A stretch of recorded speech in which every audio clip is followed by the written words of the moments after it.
It didn't add up. Why would she be gone for so long and why wouldn't she tell anyone?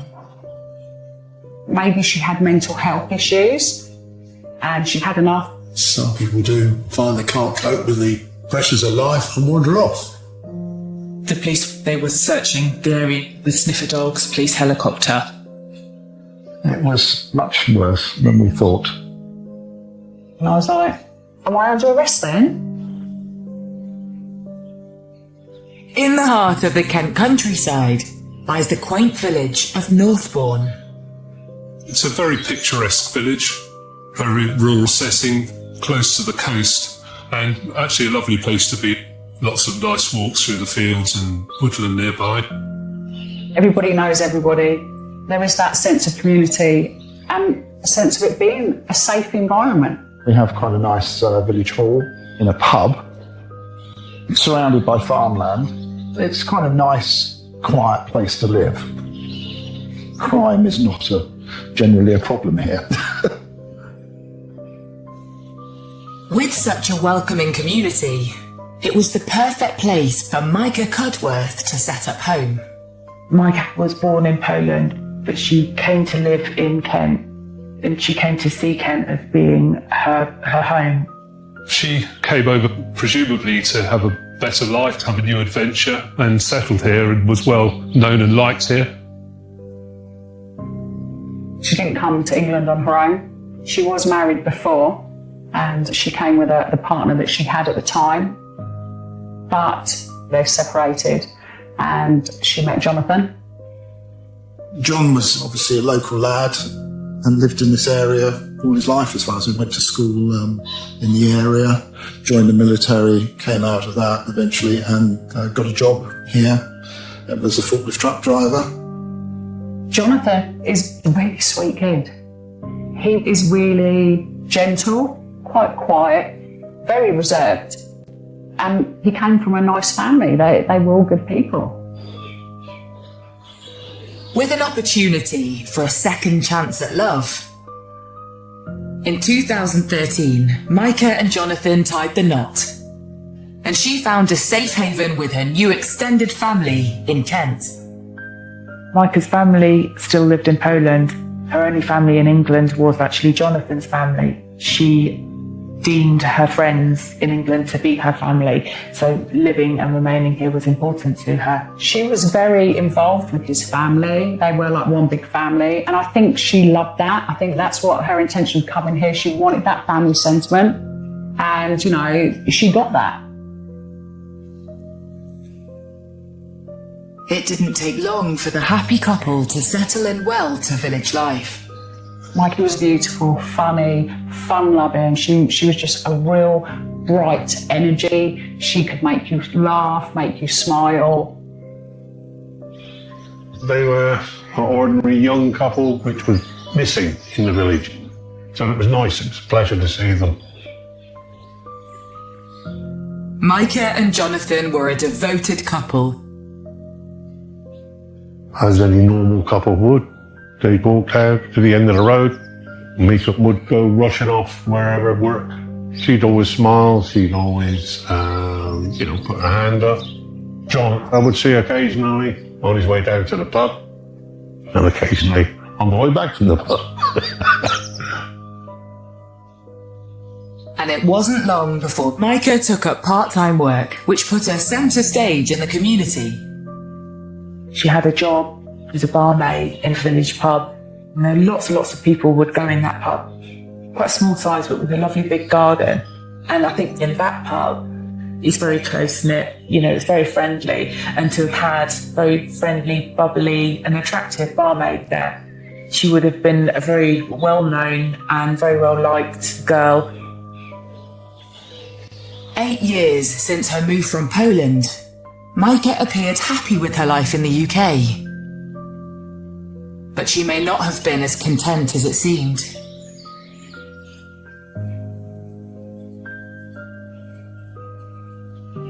Kent Police, where's your emergency? Hiya, who do I report a missing person to? Who's actually missing?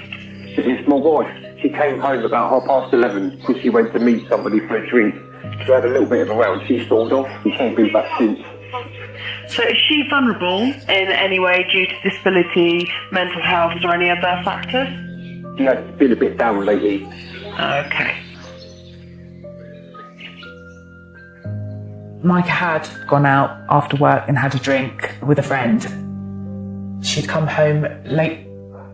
They'd had an argument. She'd stormed off. The next day, she was still missing.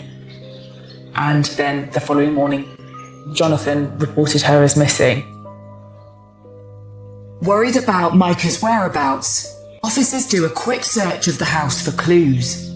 They discover she had taken just a few essentials with her, keys and a handbag. But her car is still in the driveway and her mobile phone is switched off. Concerned about her state of mind, officers speak to villagers for clues. My neighbour next door to me told me Mika had gone missing. The police came round, explained what they were doing, interviewed us all. You know, asking the questions, have you seen anything? Have you heard anything? But with no information from neighbours, concern grows as to Micah's whereabouts and her state of mind. Can police decide to issue a missing persons appeal to the public? We received a press release from police to say that Micah had gone missing. It's human instinct, so it instantly struck a chord and we thought something's wrong here. It didn't add up. Why would she be gone for so long and why wouldn't she tell anyone? Naturally you think, God, this woman must be so unwell. Maybe she had mental health issues and she kind of like had enough and left the house in the middle of the night. It was sad. Kent Police, where's your emergency? Hiya, who do I report a missing person to? Who's actually missing? In the quaint village of Northbourne, unease is growing over Mika Cudworth's whereabouts. She's been missing for more than 24 hours. In the village, there was a real concern as to where Micah might be. From our point of view, it was a case each day we wanted to know where was Micah, had she been found. Concerned about her state of mind, her loving husband Jonathan has reported her missing. Worried that her low mood had led her to look for comfort outside of the family home. So is she vulnerable in any way? No, but she has been a bit down lately. Okay. You don't know, but it wouldn't be unusual. It could be some form of mental illness. Some people can't cope with the normal pressures of life and wander off. Life gets difficult and life gets tough, which it does for all of us, and we all face challenging circumstances in our lives. Having walked out in the middle of the night after an argument, the village can't imagine what's going through her husband's mind. I actually reached out to John and said, hey, this is really terrible. And I remember saying to him, just hang on it, hopefully she's going to find her and she'll get the help that she needs. After 24 hours with no contact from Micah, and with no clues to her whereabouts, police start considering the possibility she could have harmed herself, or met someone out to cause her harm. A full-scale search is launched. Suddenly, lots of police vans turn up. From seeing no police cars or hardly any police cars to being descended on by police was a little bit of a shock. The police, they were searching the area nearby. That was with sniffer dogs, police helicopter. You bring in resources, dogs, police dogs, searching fields, especially in rural area of East Kent, there's a vast amount of agriculture. You might get the helicopter camera up with the infrared to see if you can find someone in the field somewhere still alive. Police continue to scour the surrounding areas and question Micah's family and friends. But it appears after walking out into the night, she simply disappeared. Generally speaking, most missing persons turn up very shortly, certainly within, if not 24 hours sooner. This was then 30 odd hours. And then, of course, 36, 48 hours. And you always live in hope. But of course, the longer it goes on, you always fear the worst. As the days pass, husband Jonathan and the rest of the family desperately cling on for any hope that Micah will be found safe and well. I was devastated for him. I felt for him, I felt for his family. I just wanted to help them, support them. We responded as best we could, and the church was open. We had a small little area as a place where people could come for prayer and reflection.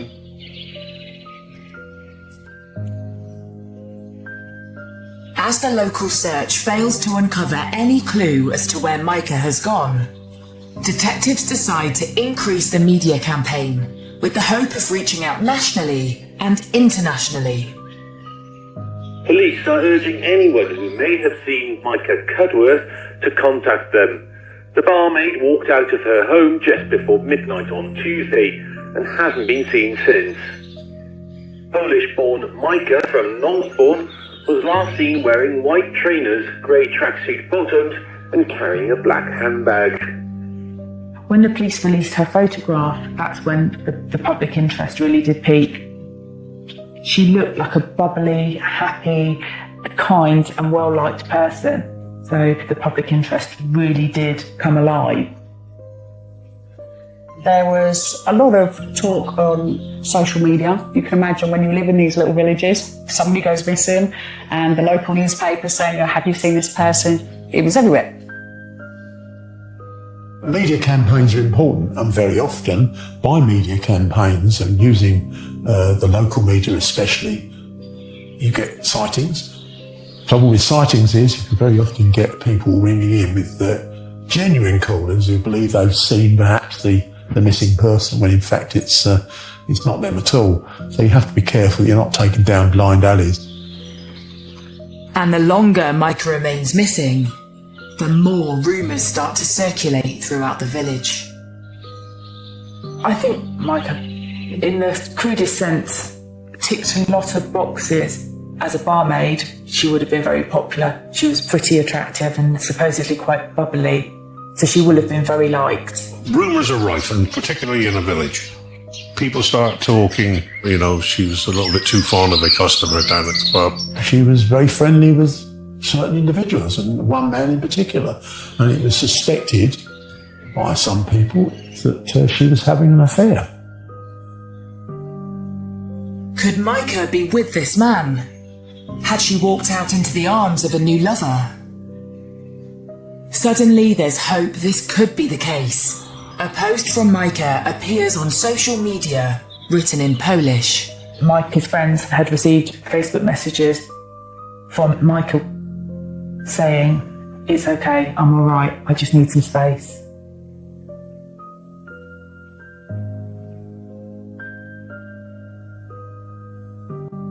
But that hope was soon dashed when the friends had spoken to police to say that the messages they'd received weren't quite grammatically correct. Some of her friends were questioning the grammatical use of Polish. It wasn't her usual way of speaking, as it were, on messages. They couldn't see that Micah would have written them like that, and something just wasn't adding up. Clearly, if she was sending these messages out, they weren't being sent by her. But if it isn't her, then who is writing these messages? Detective suspicion that something sinister has happened to Micah grows, and they widen their inquiries and home in on certain people. The persons of interest would have been the man from the pub who was allegedly having an affair with her, and indeed any other customers that would be regular customers in the pub, because if she's having an affair with somebody, there'll be other customers in the pub who will be able perhaps to provide some significant information with regard to their friendship. Police trace the man Micah is suspected of having an affair with. He admits he had a drink with Micah on the night of her disappearance. He is questioned.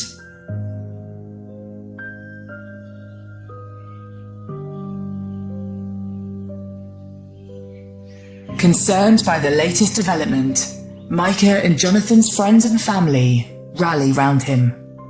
Jonathan had called some friends and asked them to come round and give him support. They came round and they spent time with him. 4 days after Micah was reported missing, Kent police make a shocking announcement. Police investigating the disappearance of 36-year-old Mika Cudworth have said they've made an arrest. The barmaid from Northbourne went missing 5 days ago and hasn't been sighted since. Police say they are growing increasingly concerned for Miss Cudworth's safety. What's transpired, it was, yes, much worse than we thought. Kent Police, where's your emergency? It's my wife. She walked out early hours Wednesday morning. She ain't been back since. In the Kent village of Northbourne, police investigating the disappearance of barmaid Mika Cudworth now suspect she may have been murdered. Believing messages Micah sent her friends after she went missing were actually sent by someone else, police question a man she was suspected of having an affair with. The police released a statement to say that they'd arrested somebody, a man, in connection with Micah's disappearance. But the man they arrested is not her suspected lover, but her husband, Jonathan Cudworth. One of John's sisters said he'd been arrested, and I was like, what? The news sends shockwaves across the village. How could this loving husband have anything to do with her disappearance? It's hard to describe, really. It's just a lot of disbelief of it. The initial reaction for people in the immediate vicinity would be shock, surprise, nice couple. When somebody's been arrested in connection with someone's disappearance, the public interest really does step up. That's what people then really start to talk about at the school gates, in the pub. As rumours circulate around the village, it is revealed that Jonathan has been arrested on suspicion of GBH after police visited his house and noticed drops of blood by the front door, with Jonathan admitting that he had a minor altercation before Micah stormed off. Officers secure the house as a potential crime scene and carry out a search of an outbuilding. And it was outside by the shed that they found some drops of blood. Inside the outbuilding, officers discover a blood-stained doormat and cat basket. Both items are immediately seized and taken for forensic testing. I would think that was the time that this became a homicide murder investigation. Gradually, the realisation came that she may have actually been killed, and the police presence was becoming, in that sense, rather more sinister. In custody, police believe the evidence points to Jonathan having more than just hit Micah. During police interviews, he strenuously denied that he had anything to do with Micah's disappearance. Jonathan, he was a nice lad. He wasn't mean. I don't remember him being aggressive or angry or volatile. Jonathan admits he has Micah's Facebook password and posted messages pretending to be from her in Polish. But he says it was to stop her friends from harassing him. He says the blood found was from a minor altercation. Police decide to charge him with murder. But there's one problem. 7 days since she was last seen, there's still no sign of Micah, dead or alive. Officers widen their search both inside Micah's home and the surrounding areas. And suddenly, there's a breakthrough. A large amount of blood is discovered in the sitting room beneath the rug. And more blood is found in the boot of the family car. Police discover Jonathan had bought the rug in nearby Sandwich after Micah had gone missing. Slowly, they start to piece together Jonathan's movements since Micah's disappearance. The search for her is becoming desperate, and the family turn to their friend Ali. Ali Austin is a psychic. She was contacted by Jonathan's family and asked if she would be able to help in the search for Micah. So to label myself, I'm a fortune teller. I'm a psychic, I'm a clairvoyant, a clairaudient. I see, hear and sense things. And a message came through, and it was from one of John's sisters. And it said, "Hi Ali, is there any chance you can do a reading for me?" I was like, "Yeah, sure." And they were like, "Would you come out and search with us?" And I was like, "Of course I'm going to come out and search with you." And then we went off and we continued to search for 16, 17 hours a day. We have known of a psychic being brought in before to help try to locate a body. The body has never been found, but sometimes that can be of help to the family because they feel that they're getting somebody to help them. When somebody has lost a member of their family, they will cling on to any kind of hope that they might still be alive. I just wanted to help this family. I was just like, these poor people, this is horrific. She needs to be laid to rest. And that was all I focused on. As Ali joins the search for Micah, along with family and friends, police discover video evidence from the night following Micah's disappearance. A friend of mine, he had a CCTV which was pointing out to the road. And I think it was John said he didn't go out of the property on that particular night, but it proved to be just after 2 o'clock, I think, in the morning, there was this car going by. Detectives believe the 10-minute trip is significant in their hunt for Micah and concentrate their search to a 5-minute drive of the house. Further CCTV from earlier that day also proves key to the case against Jonathan. There was capture of CCTV images from various areas, which includes him in a shop buying cleaning materials and attending a deal pier, throwing items which turn out, we think, to be her handbag and a phone off the end of the pier. I think that that's a vital cog, that it enabled this investigation to keep on turning and for them to find out what had actually happened. With police believing the CCTV proves Jonathan is responsible for Micah's disappearance, it also shows he made a trip to a refuse tip with multiple large bags. The search for Micah shifts to a landfill site.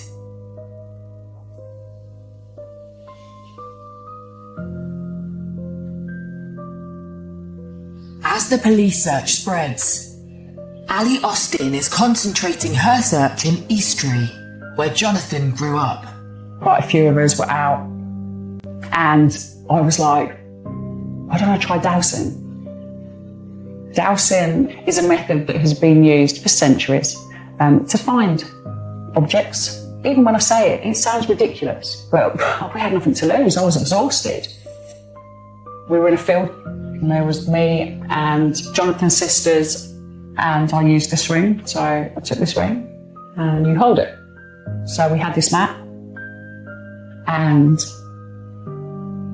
I just got everyone to close their eyes and concentrate, and I was like, just say, Micah, like, where are you? So we were sitting there, and I'll be honest, even I'm like, this is ridiculous, you know, this is ridiculous. And the ring stopped on a point on the map, on a roundabout. Ali and the family make their way to the roundabout and immediately begin to comb the surrounding fields.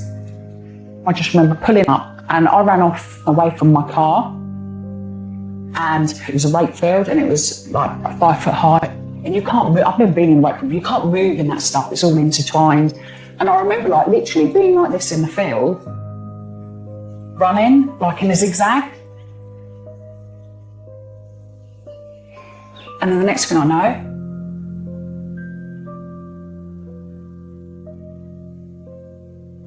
next thing I know, I was standing on her. And she was in the field.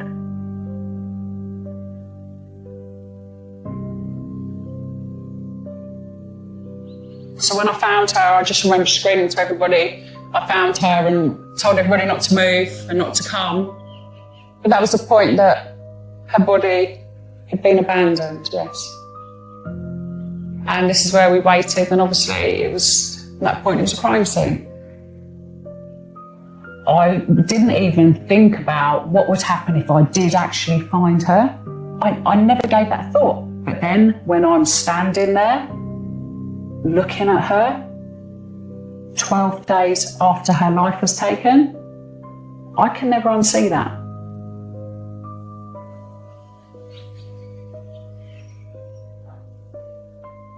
Kent police have said that the body of a woman found in a field near Eastry in Kent is that of missing 36-year-old Mika Cudworth. The news that everyone feared has now become a reality. There was a real sense of grief and loss. For that to happen was really quite shocking for people and disturbing. It's a sort of incident you would more likely expect to happen in a big city. It's a sad thing more than anything else. But Mika was suddenly not being here anymore. It was upsetting, and there is a certain disbelief with that. When you lose anybody in a community, it's tragic, very tragic. Mika's body is taken to the mortuary where a post-mortem is carried out to determine a cause of death. The post-mortem reveals Mika was stabbed, I think, 4 times. It would appear she lost half the blood in her body. The injuries she sustained as a result of those stab wounds were clearly fatal.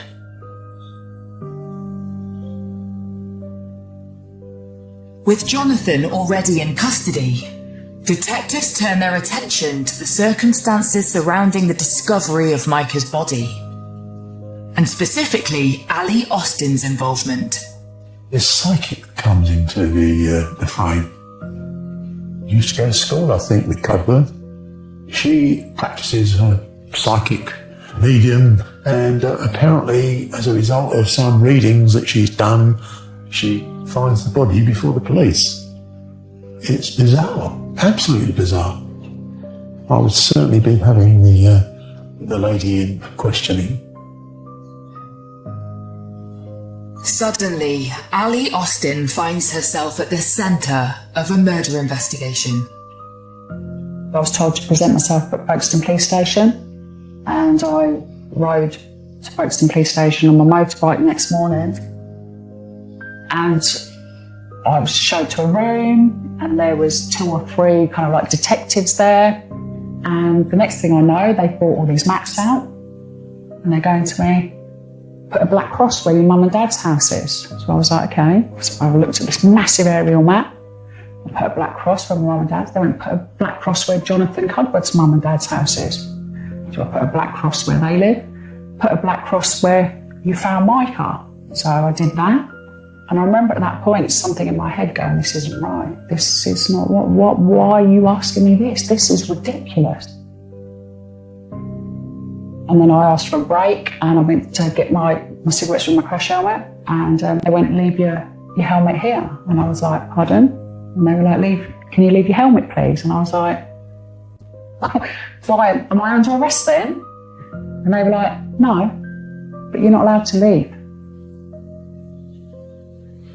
Ali Austin's involvement sparks a lot of interest from the national media. It had all of the ingredients for a juicy murder story. The first thing you think is, the husband's done it. But then, a psychic sniffs out a body. That is the sort of thing that, whether people believe it or not, they're interested in it and they want to read, they want to find out everything. It refreshed the story. But Ali's potential involvement is soon eclipsed following a revelation that on the night of the 10th of May, Jonathan had called a family member from prison and made a startling admission. He admitted to the crime, the killing.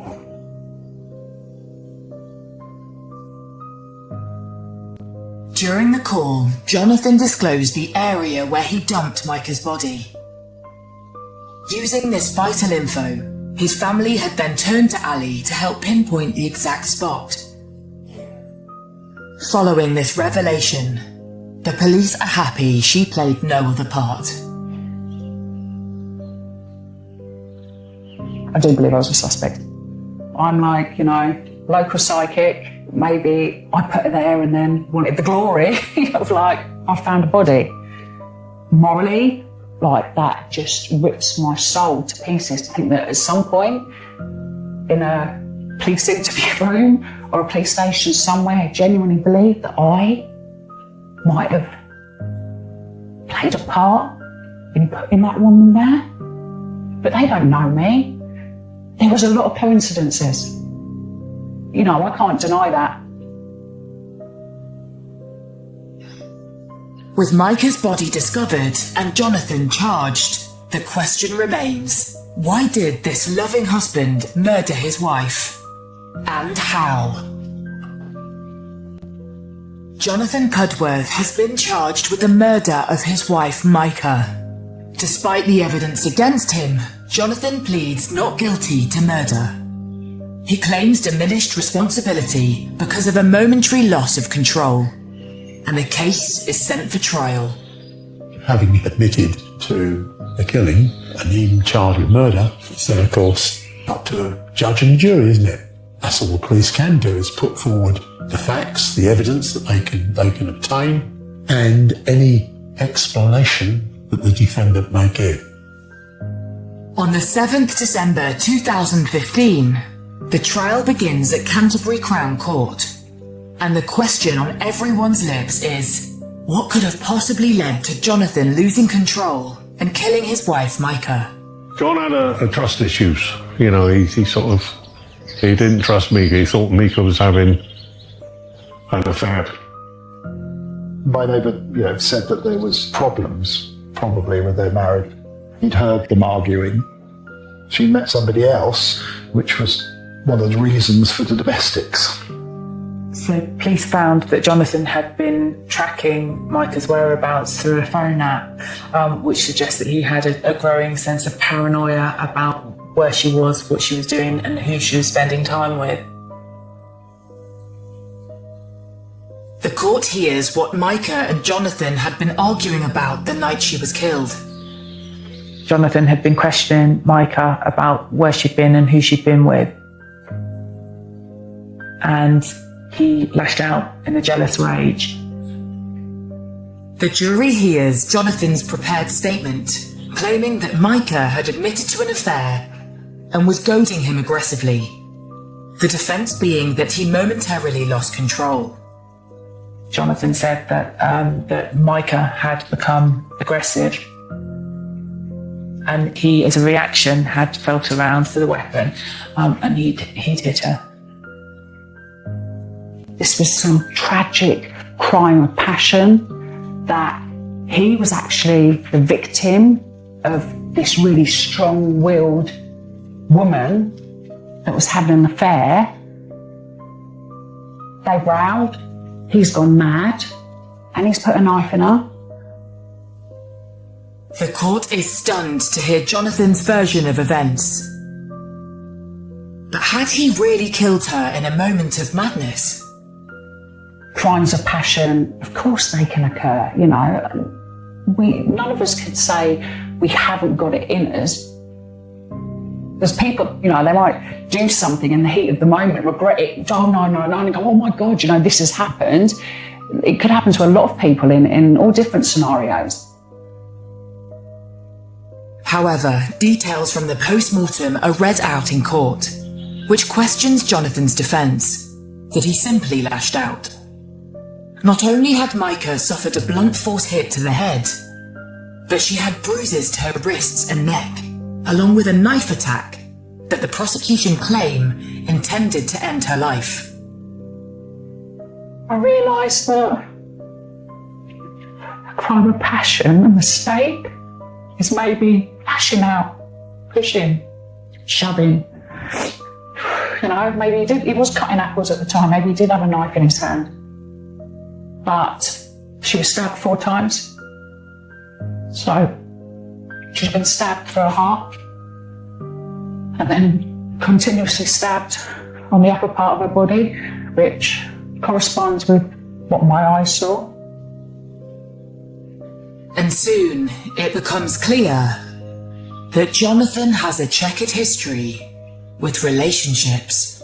Police subsequently found out that there was a loose history of domestic violence, which included another ex-girlfriend and Mika herself. The court hears there had been one prior report to the police of a domestic verbal altercation between Jonathan and Mika. Mika notified the police that she was a victim of domestic abuse and that she lived in fear of Jonathan. This wasn't a random crime of passion. It appears Mika and Jonathan's relationship had broken down completely, and she had made plans to leave him. Since speaking to her family and her friends, she visited Poland 2 weeks before her death. She was leaving him. She'd saved £700, hidden in a drawer. She was going to be free of him.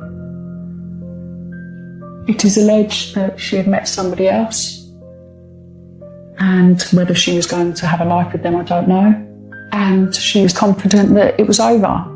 She returned to England, ready to prepare to start her new life. But before Mika could move on without Jonathan in her life, events conspired to stop her in her tracks on the night of the 29th of April. She'd been working at the local pub and then she came home sometime around 11:30, 12 o'clock. Phone analysis from that evening reveals that Jonathan had become more and more irate as the evening wore on, and was continually asking where Mika was in text messages. It transpired in court that after Jonathan had killed Mika, he dragged her body to a compost heap in the garden and left her there while he worked out how to dispose of her body. I believe she was behind the shed and he covered her body in grass cuttings. Everyone was around and that is where she lay. On the next day, Cudworth then got rid of her handbag and phone off the end of the pier and bought some cleaning up materials from a local shop. And then he loaded Mika's body into the back of the car and drove her off to the field where he disposed of her. The following morning, Jonathan calls the police to report Mika missing. Kent Police, where's your emergency? It's my wife. She walked out early hours Wednesday morning. She ain't been back since. So is she vulnerable in any way? No, but she has been a bit down lately. Okay. The extent that Jonathan had gone to conceal the fact that he had taken Mika's life. He'd tried to cover his tracks by sending messages to her friends. I get the feeling from this behaviour that it's very calculated, it's cold, and it shows no remorse. During a grueling trial at Canterbury Crown Court, the evidence against Jonathan appears overwhelming. A sustained, brutal attack on Mika, covering his tracks by disposing of Mika's body and her belongings, as well as a checkered history of past relationships. The jury retires to consider its verdict. Jonathan is found not guilty of Mika Cudworth's murder. We were so surprised.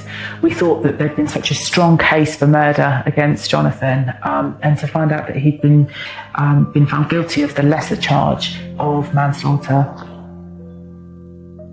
As he admitted to stabbing and killing his wife before the trial, The jury accepts his version of events, that of killing her through diminished responsibility. I think Mr. Cudworth was an extremely lucky person to get off a murder charge. Very lucky, I think, because I've seen cases where, similar sort of things and jury come back guilty of murder. With the lesser conviction of manslaughter, Jonathan is sentenced to 15 years in prison. It's appalling. It is appalling. How can her life be worth 15 years?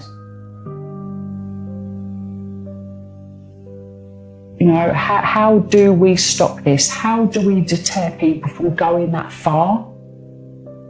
We need stricter sentences. A life should mean life. Even with the case behind them, the local community still feel the impact of Mika's death. The sad thing with an event like this is it just has really horrible consequences for everybody. For the families trying to move forward in this situation, and it leaves a scar on the community. It's her resting place, isn't it? It's not ideal. I know her final resting place is now in Poland, as it should be, but it's where her story ended, isn't it? And it should never have been that way. She didn't deserve this. Regardless of whether or not she was leaving him, regardless of whether or not she was dating somebody else, the penalty that she paid was atrocious. And it will stay with us, it will stay with me. It's an absolute tragedy, and it's a tragedy for our community.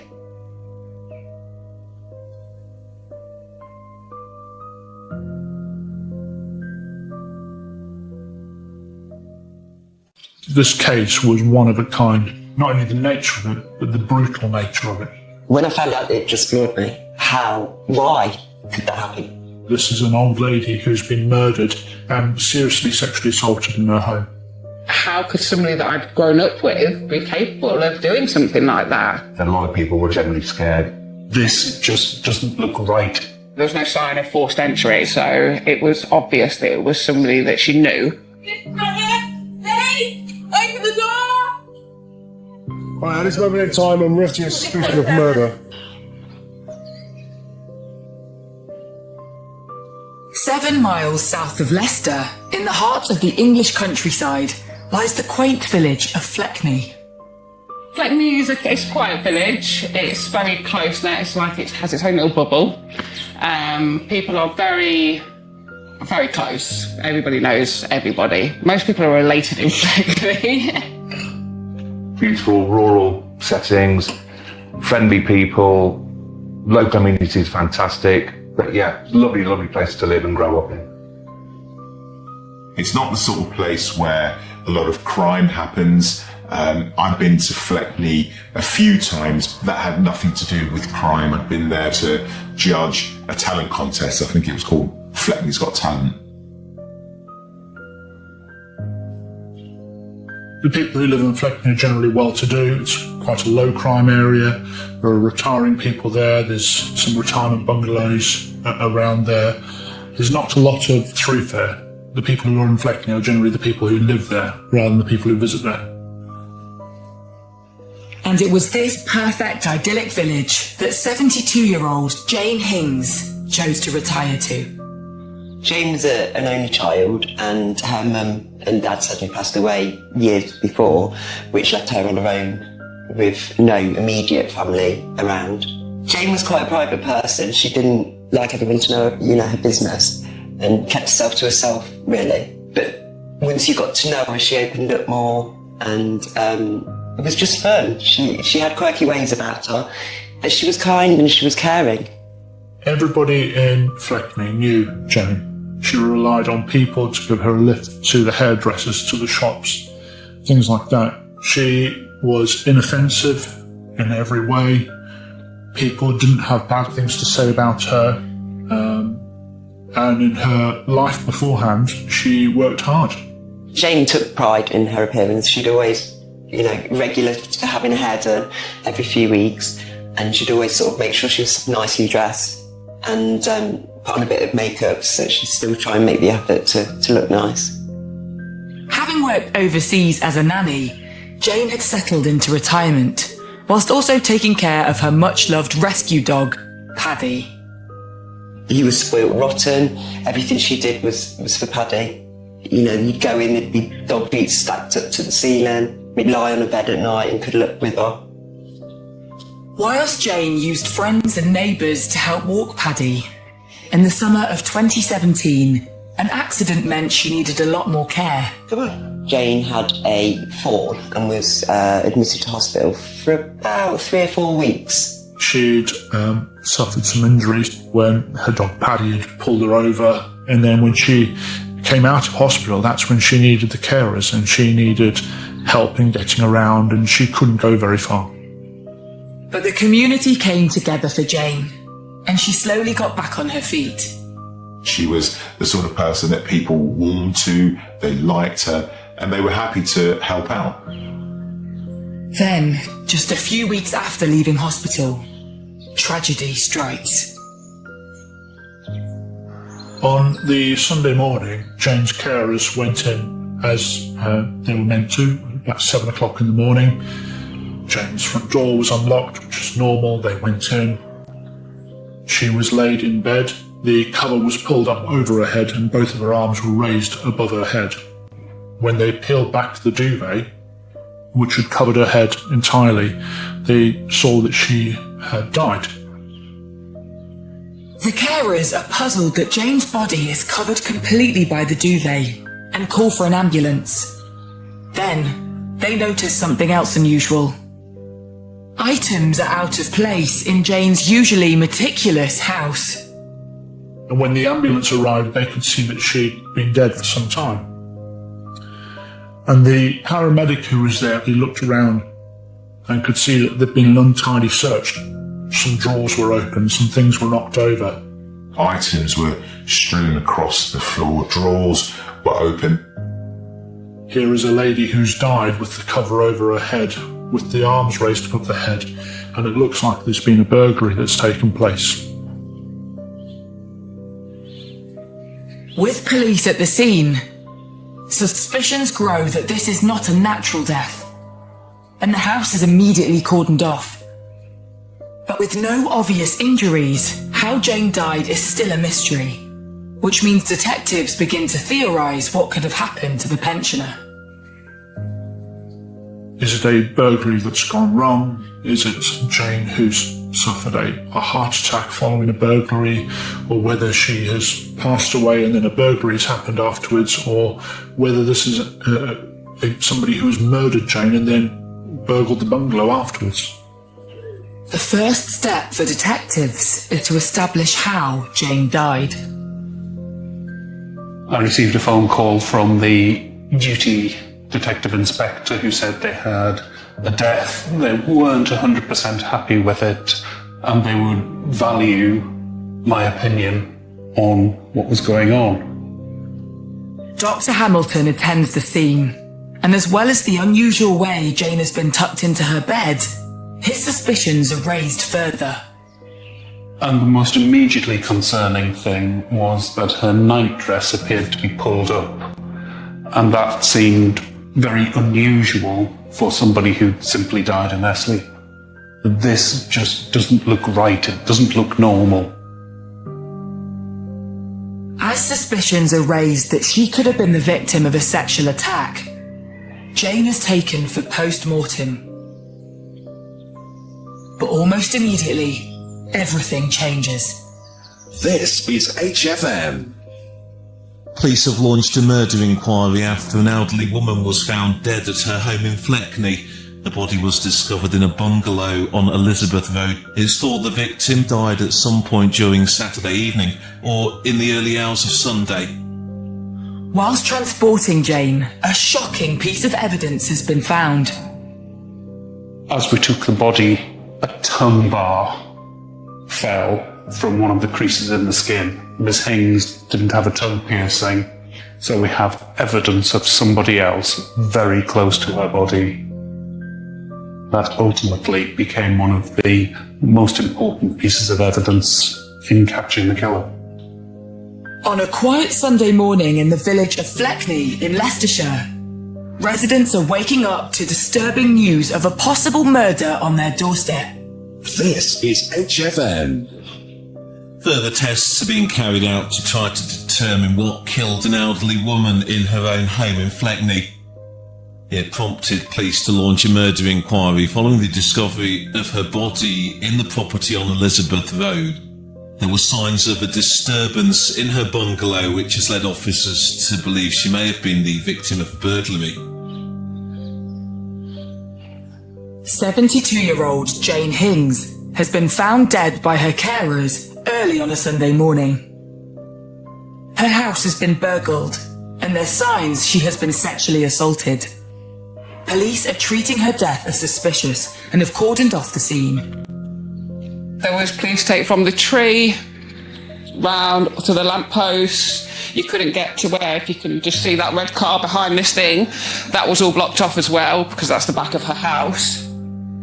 It's not something we expected to ever happen in Fleckney. It's such a quiet village, a nice village. I was gobsmacked. There's something could happen like this, you know what I mean? On my doorstep, literally on my doorstep. And for people that I know. It's a place where you can leave your doors and windows open. Everybody knows everybody. But, you know, this sent shockwaves through the community. And I think that a lot of people would have felt generally scared. With the village inundated with police vehicles, Jane's loved ones are also confronted with the news of her death. I'd arranged to go over to Jane's on the Sunday morning to take Paddy for a walk. And as usual, I was running late and I'd had no phone call, which was really strange. And then I pulled into the place where she lived and just saw loads of police cars, police vans, forensics, and yeah, that's when I found out. So I last spoke to Jane the night before. I was supposed to go and see her that day. I'd been on holidays, I hadn't seen her for a couple of weeks, and we were on the phone for about an hour. I miss Jane. There's so much she could have talked about her life, and I didn't get to hear any of it. And my phone is so deadly quiet all the time.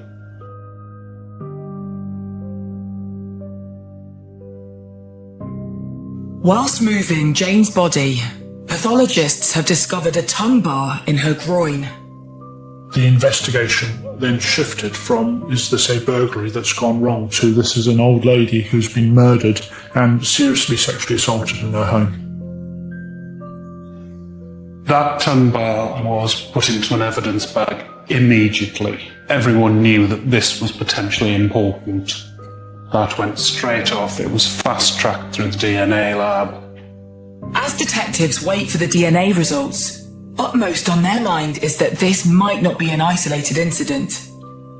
One of our first lines of inquiry is to research cases of a similar nature, and we conducted a number of checks looking at anybody who was already convicted and in prison who could have been on day release for the same offence. But then this case was one of a kind. Not only the nature of it, but the brutal nature of it. Immediately, door-to-door inquiries begin. When officers initially attended the scene, they tried to identify people who would know Jane the last time that she was seen or spoken to. Officers investigate whether Jane had any enemies in the village. When we looked at Jane's past, there was no fallouts with anybody. There was nothing to indicate somebody with a vendetta, somebody with a grudge, any past history with anybody which would tell us this person has a long-running grudge against Jane and would want ill of her. But locals have their own suspicions. When the police first came, they said there was no sign of forced entry or anything like that, so it was obvious that it was somebody that she knew. And it appears that whoever stole from Jane took some of her most precious items. Her wedding ring and a necklace are missing, along with her mobile phone, handbag, and £200. But police find an item they suspect doesn't belong to her. Behind that bed, between the headboard and the wall, was a baseball cap found on the floor. It was the designer cap, something that didn't belong to Jane. The question police want to know is, whose hat is it? And did its owner have anything to do with Jane's death? With the post-mortem results in, it's apparent Jane has suffered a brutal attack. Really tellingly, she had lacerations, she had tears, both to her anus and to her vagina. The external injuries were really focused around the mouth and the nose and the upper neck area. Miss Hings didn't have that many injuries on her body, but what there was told a story. There was a little linear graze, a scratch on her neck, and we know that her necklace was missing. It would certainly fit with somebody having pulled that necklace and it scraping across the skin. The most important thing that the post-mortem brought out in itself was that there was no natural cause for her to die. No natural cause for Miss Hings to be dead. In addition, there was some quite disturbing bruising around her jawline, around her mouth. Something that really makes you think we have to be sure this woman hasn't been strangled or smothered. Less than 24 hours after Jane was discovered, the fast turnaround DNA profile from the tongue bar is returned from the lab. That profile was put into the DNA database and they soon had a match. They had a hit, and that match was Craig Kehoe. 26-year-old Craig Keogh's DNA was on file, as he was known to the local police as a petty criminal. Now, he was part of a major manhunt. Craig Keogh was a local lad. He grew up in the area. He still lived in the area. Craig led a transient lifestyle. He doesn't have a car. He didn't have a phone. He didn't have a job. He didn't claim benefits. So trying to work out where he lived in the Fleckney area meant we had to do a lot of inquiries at a fast pace, but in a discreet way as well. Police managed to trace Craig to a caravan which was on the outskirts of Fleckney, but not very far from where Jane lived. Once we'd identified that he was living in a caravan, we sent officers there. Coming in, caravan! Please! Open the door! Please open the door! Someone with a dark hair in there. And there was a slight standoff of about 30 seconds where the caravan was surrounded and Craig took some time coming to the door before he was arrested. Right, hand behind back. Right, at this moment in time, I'm arresting on suspicion of murder. The rest is necessary for front effective investigation. You do not have to say anything. Homicide related, do not mention one question. Something which relates to rely on the court. Anything you do say may be given in evidence. Do you understand everything I've said to you? Craig is taken into custody as detectives try to build a picture of the young man they suspect murdered Jane. He didn't live far from Jane. He was a former factory worker. He'd been in trouble for burglary, a few break-ins and stealing from his parents and from a friend. But he wasn't known as a major criminal. He wasn't known for anything as horrific as this. As Craig's DNA was identified on the tongue bar and in her bungalow, detectives want to know how it got there. Craig is interviewed under caution. When was the last time you saw her then? The last time I saw her was Sunday night. Okay. What time would that have been? I got there for about 10:30. You got there at 10:30? Yeah. That's PM? About 10 at night. At night? Okay. So if we take from 10:30 at night then, through to when you left at 11, Yeah. tell me exactly in detail what happened. Well, we were watching a little one on the TV, and then she asked me to have sex with her again. Just tell me exactly what she said to you about having sex. she just said, Craig, we have sex with me. Well, the first time it started off was about a month ago, and I was in the house, and she just came into the room naked, and she was like, Craig, come and do it with me and I'll pay you. He offered the reason that his DNA was inside of Jane and inside the scene was because Jane had paid him for sex. And how much did she pay you? Yeah, she paid me £200. £200. In the village of Fleckney in Leicestershire, police have arrested 25-year-old Craig Keogh on suspicion of the murder of Jane Hings. Do not say anything about homosexuality, don't mention one question, something which later will lie in the court. Anything you do so may be given evidence. Do you understand everything I've said to you? Could this local lad really be responsible for the rape and murder of a 72-year-old pensioner?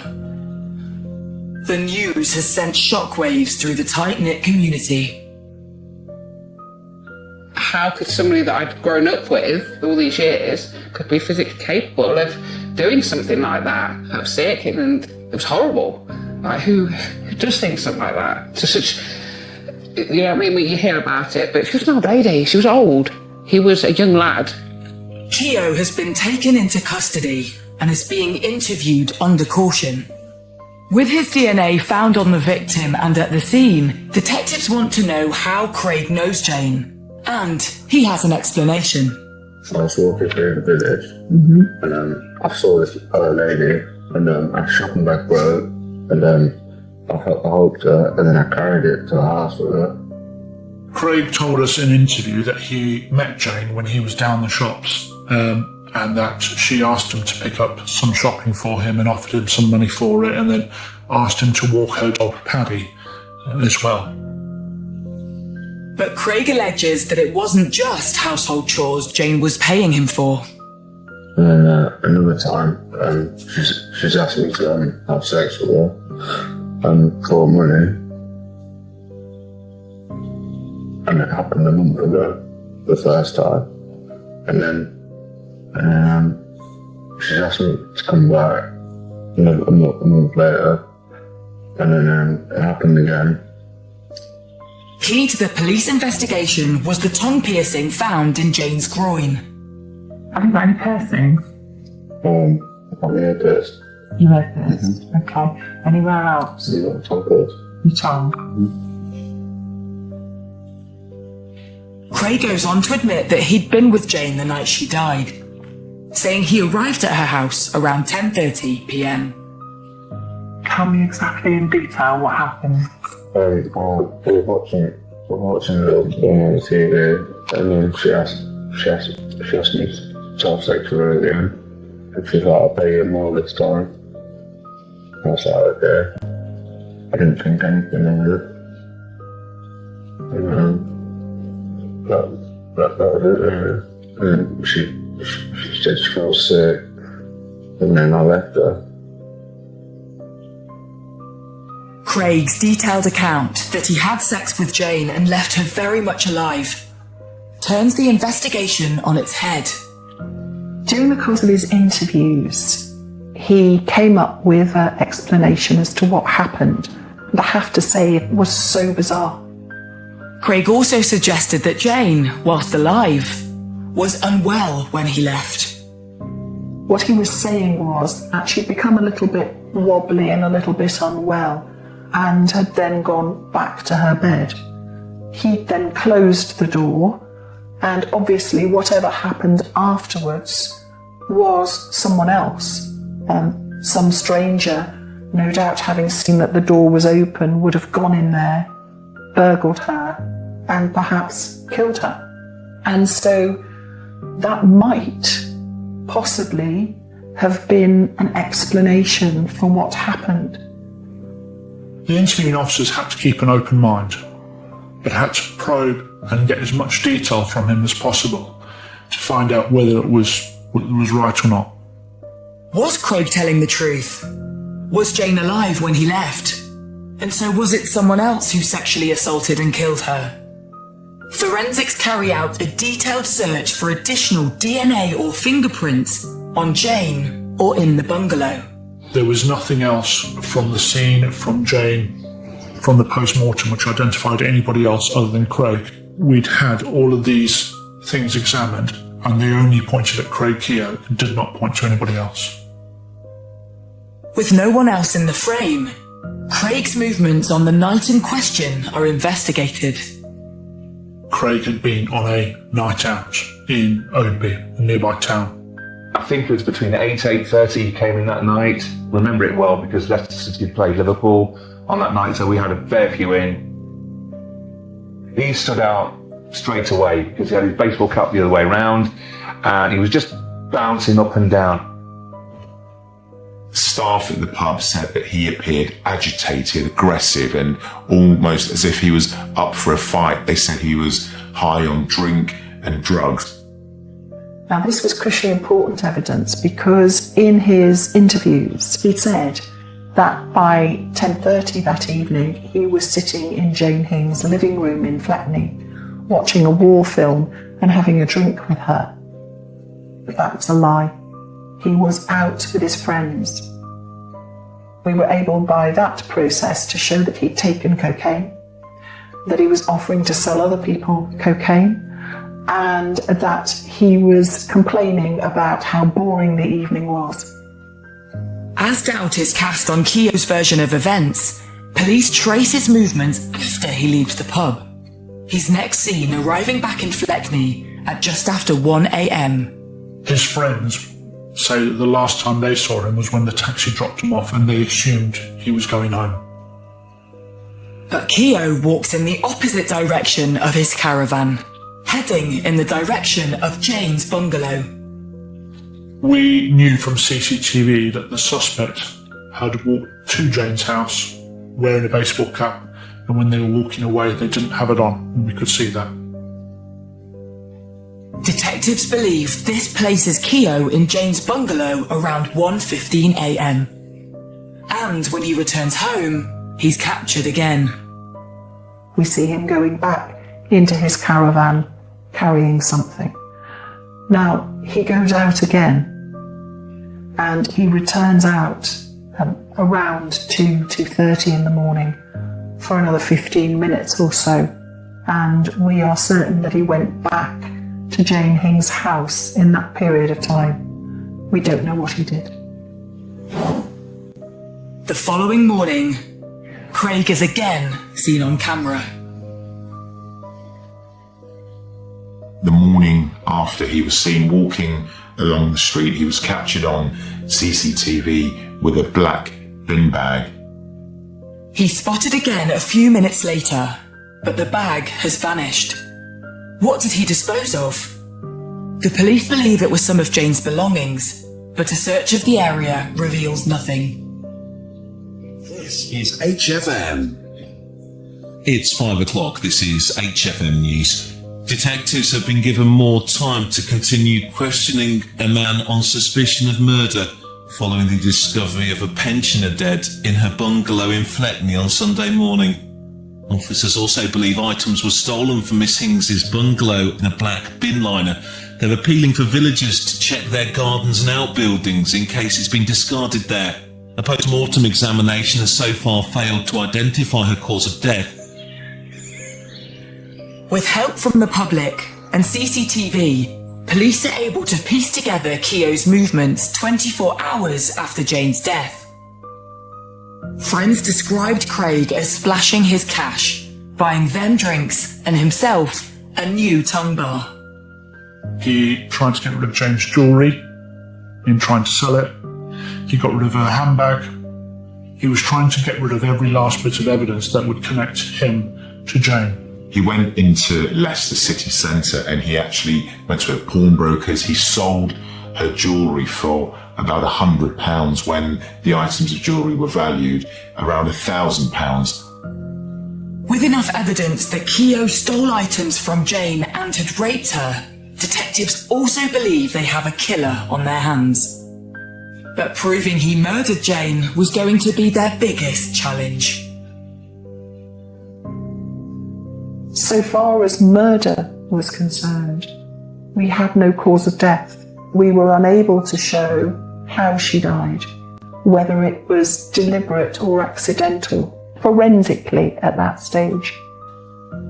In the village of Fleckney, 25-year-old Craig Keogh has been charged with burglary, murder, and the rape of pensioner Jane Hings.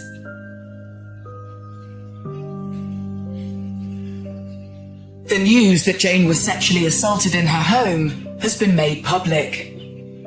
The community were on edge already, knowing that an old lady had been murdered in her home, but then once the true nature of it came out, people were really worried. When I found out that information, it just floored me. It played on my mind all night. You know, a woman of that age, why could that happen? I'd say the villagers would be distressed because a majority of them are similar sort of age to Miss Hings. And there's quite a few vulnerable people out there as well, and it obviously upset them, but also put a bit of fear into them as well, that this could happen on their doorstep.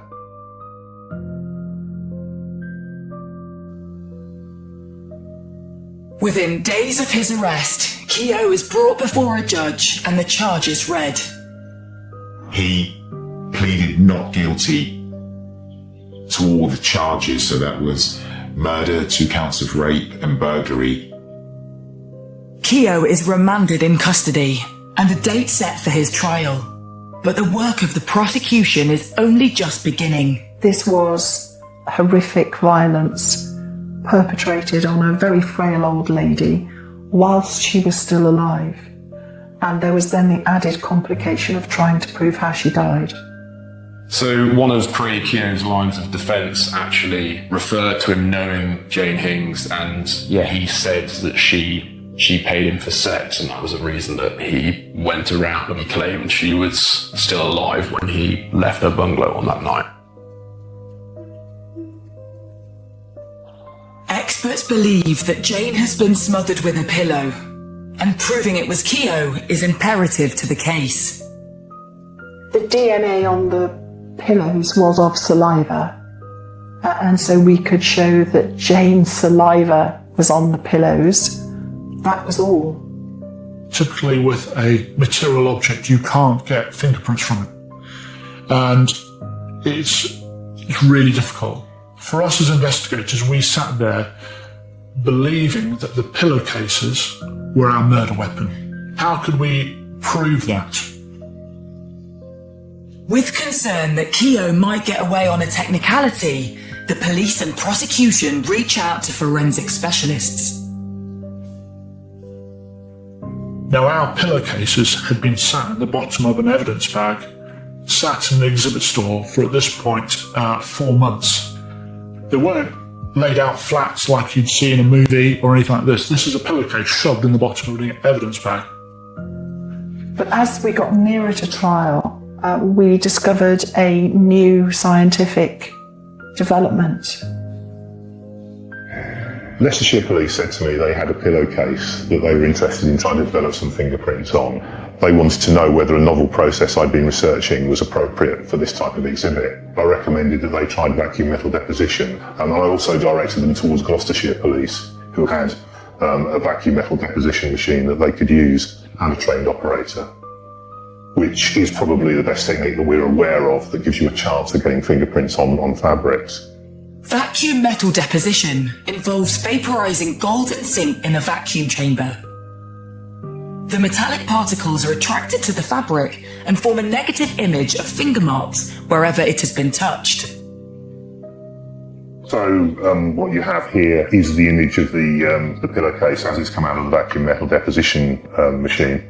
These dark regions where you have quite a lot of zinc deposition, and you have these light regions where zinc simply hasn't deposited. But it shows whereabouts the pillowcase has been gripped, and it also enables you to say, well, it's been touched there, so you can then target other techniques such as DNA recovery for those techniques.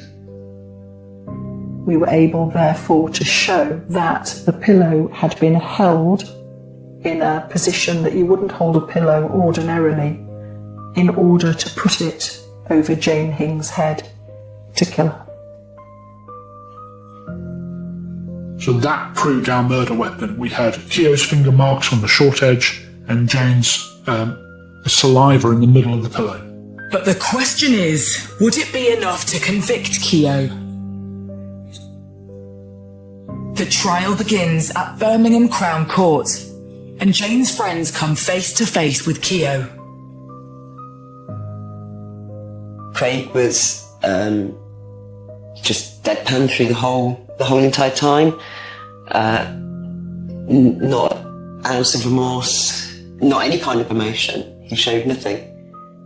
When Craig sat in the dock, he was expressionless. It was difficult to really see any signs of emotion.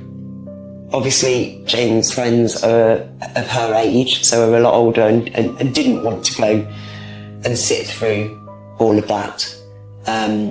So I went and sat for her. I didn't want Craig to think that nobody cared about her. I wanted to be seen that, she meant something to somebody.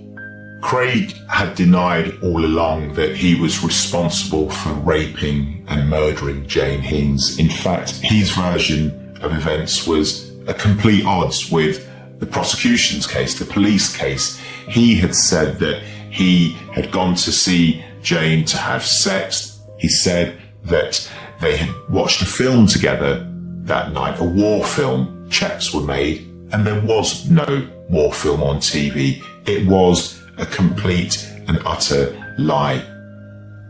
As the trial unfolds, the defence tried to paint a picture of Jane. Craig Keo was describing Jane Hings as being a sexually promiscuous, drunken woman who liked nothing more than spending her pension money on having intercourse with a young man. We discovered she didn't drink alcohol. There was no alcohol in her bloodstream after her death. So the jury were then shown all the mobility aids that Jane had in the house, the fact that she couldn't walk between rooms without needing a walking stick or a frame. So the idea of her being interested in active sexual activity was laughable. Central to the prosecution case is proving that the sexual contact was non-consensual. So we instructed an expert in sexual injuries to examine her body. And as a result of that, we were able to show that the sexual activity was not consensual activity, and it would have caused her significant amounts of pain, and it happened when she was alive. And it was for this reason they believe Keo decided to kill Jane. She must have cried out when that happened, and he must have wanted not to be caught and to complete the act. And we know he did complete the act because there was semen within her body. And I expect that during the course of that sexual assault upon her, he decided to kill her because she wouldn't shut up. Establishing that Keo had the motive and opportunity to kill Jane, the prosecution introduces what they believe is the murder weapon. The scientists went the extra mile on this one because they could show that finger marks left by Keo were on the short, straight edges at the side, and they were gripped like this and applied. And they then took it one step further to look for the amylase staining, that's the protein staining in the middle, to show that Jane had exhaled a lot and had given out a lot of moisture from her breath, indicating that's where she was smothered. And then when the scientists came to court to explain it, the jury was sat there like, oh wow, this is really impactful. With the prosecution evidence built against him, Keo remained silent. Craig sat there very quiet. He chose not to give evidence. He chose not to be cross-examined by prosecutor, and he showed no remorse, even when the horrific details were read out of what he had done. Craig Keo could not offer any evidence which the jury could look at and say that he was not guilty. He couldn't offer any alibi, and he couldn't offer any plausible explanation as to why this had happened or why he was suspected of it. After 5 days, the jury is sent to deliberate. Presented with all the evidence, they have to decide whether the marks at the edge of the pillow and all the new scientific data prove that the young man in front of them is a murderer. There are two choices for a jury here. Either he went into that house and raped her and burgled the property and then left, and a random stranger came in and smothered her, or the person who raped her smothered her. That's the choice. Even though you've listened to the whole trial and you know he's guilty, the evidence says he's guilty, those minutes, hours of waiting to hear them words, it's still nerve-wracking, you know, because they could come back with not guilty. After 4 hours, the jury returns. They came back and unanimously said that he was guilty of 2 counts of rape, murder, and burglary. When the jury came back, he was plainly shocked. Craig Keogh stood there. And when sentence was imposed, he stood there with an element of resignation, but he didn't seem at any stage to show any kind of remorse. No sadness for her, no sadness for his own family, who appeared to be very decent people. From the beginning to the end, it seemed to me he was entirely focused on himself. Keogh was given a life sentence and will only be eligible for parole after 32 years. But for all involved, this case has taken its toll. When I went into Jane Hing's house, I was struck by the peace and tranquility in which she'd lived her life. She was a very simple lady. Beside her bed on one side was her Bible and a crucifix. And on the other side, as she had gone to bed, no doubt like every other night, she'd left her teeth on the side of the bed. And imagining just being in your own bedroom, in the comfort of your own home, and having a young, strong man, plainly intoxicated and under the influence of drunks, coming into your room about 1:15 in the morning, waking you from your sleep, must have been terrifying. That, I think, stays with me. This case will stick with me. It's one that the community will remember for a long time. It's one that the police officers who went to will remember for a long time. I've covered numerous murder trials over the last 25 years. The rape of anyone is distressing, it's shocking, but this was particularly shocking because it involved the rape of an elderly woman. I've been asked many times what are my feelings towards Craig, and I have none, is the simple answer. I don't hate him because that's an emotion. I literally have no emotion towards him. But to think of what he did, it broke my heart to try and think about the fear that would have been going through her mind at the time. And then to be smothered with her own pillow. Jane was cremated and I put her ashes in her urn that sits on my mantelpiece so she can watch over Paddy every day until the day that he sadly joins her, in which case I will get him cremated and scatter their ashes someplace nice so they can be together again.